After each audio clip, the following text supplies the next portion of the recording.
2021, just like any year, has its fair share of great films and shit. For this video, I'm talking about the shit. Last year, I was planning on doing a top 10 worst and best, but because of how little movies I watched in 2020, I decided to rank them instead. I did consider doing it again this year, but yeah, no.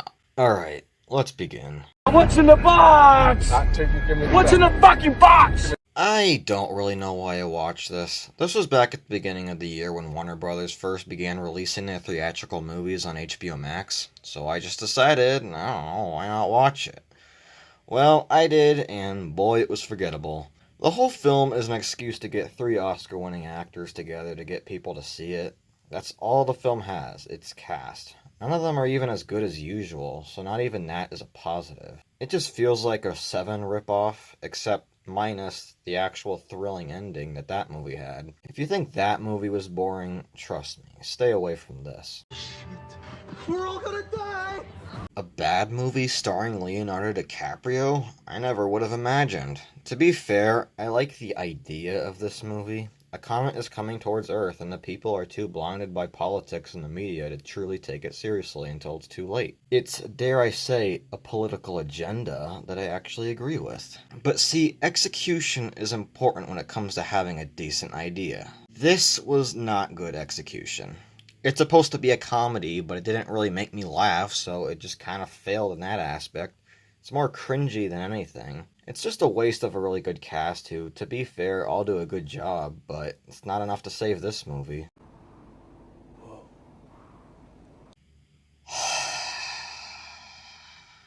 I really gave this a chance. After the trailer, I was immediately on board. I even said to myself, if it's better than Reloaded and Revolutions, I'll be happy. So, is it better? I will say this was at least easier to follow, but after watching this, I will say there's more to appreciate to those movies now. As much as I hate Revolutions, at least it still felt like The Matrix. At least it had a better, more fitting ending to the franchise. At least it had actual stakes, actual weight. At least the directors took it fucking seriously. This is my biggest point. I'm convinced Lana Wachowski didn't care when making this. It didn't actually seem like she cared about how much fans were looking forward to this and just made whatever film she wanted to make. How am I supposed to respect a filmmaker who didn't care when making it? The only thing the film has going for it is its meta self-aware humor. They think just because they're acknowledging that making an unnecessary 4th movie to complete a trilogy, that makes it okay.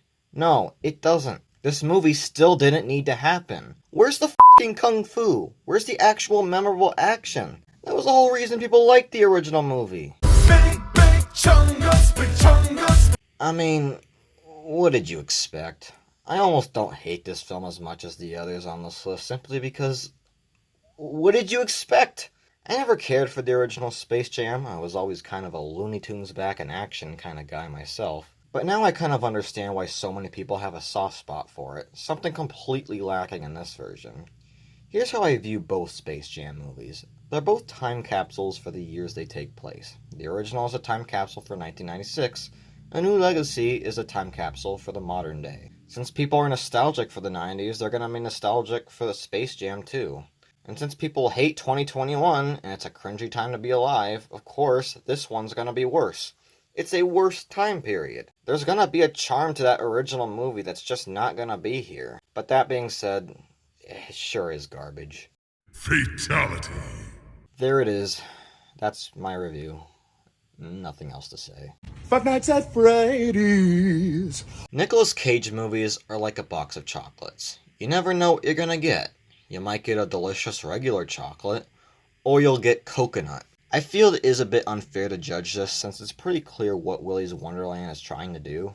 It's not taking itself seriously, and it doesn't need to. It's just trying to be fun. But it sorta wasn't fun. Anytime Cage is on screen, it's a delight, but when it's anyone else, it's just... ew. I really wanted this to be on the same level as something like Killer Clowns from Outer Space, where it's not just so bad it's good, it's like actually good enough to be considered good, but it's not good. Don't call me. Don't come by my house. We're done. Alright, let me sum up my thoughts on this movie. Whatever it's trying to do, it's failing. I'm not gonna act like the live-action trilogy was a masterpiece, but it kinda was. It actually had heart. It was actually faithful to the books. It was iconic. It had Roderick.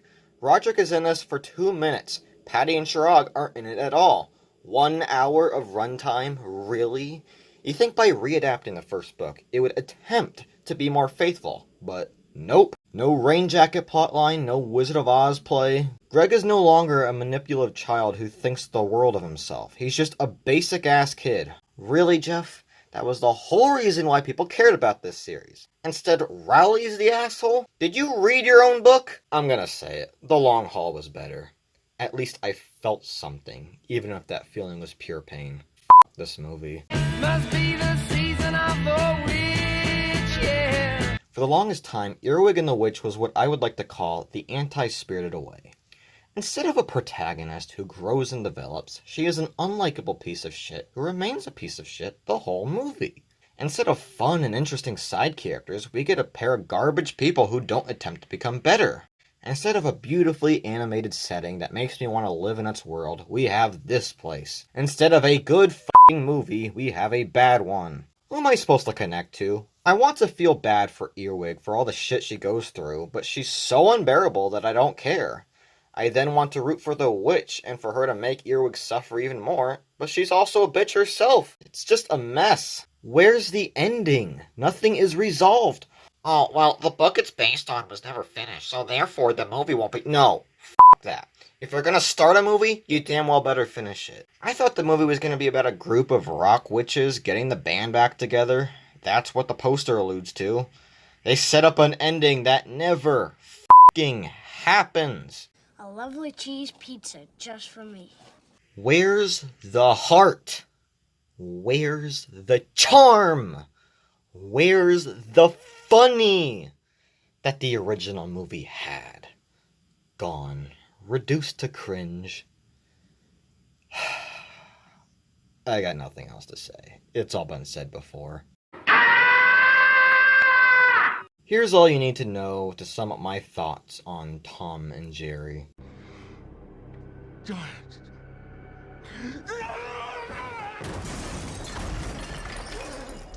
In all honesty, I didn't watch as many bad movies as I do most years, so it could have been worse. I'll be releasing a top 10 best movies of the year, so don't worry. But other than that, goodbye.